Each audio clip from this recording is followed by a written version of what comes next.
ঈশ্বর এক এবং অদ্বিতীয় হচ্ছেন পুরুষোত্তম, তার স্বরূপ হচ্ছে পুরুষোত্তম।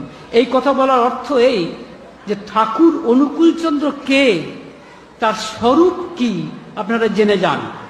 আমি এখানে দীর্ঘ কণ্ঠে বলছি, আমি যেটুকু ভগবদ গীতা পড়েছি, যেটুকু ঠাকুরের আলোচনা প্রসঙ্গে পড়েছি, তাতে কিন্তু দায়িত্ব নিয়ে বলছি, হয়তো সংস্কারে অনেকের লাগতে পারে, কিন্তু তবু জেনে রাখুন, ব্রহ্মা বিষ্ণু মহেশ্বর, শিব কালী দুর্গা, এরা কিন্তু কেউই ভগবান নন, কেউই ঈশ্বর নন।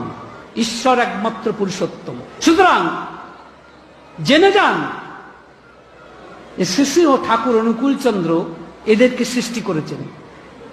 মানে দুর্গা, কালী, শিব ঠাকুর অনুকূলচন্দ্রকে সৃষ্টি করেনি।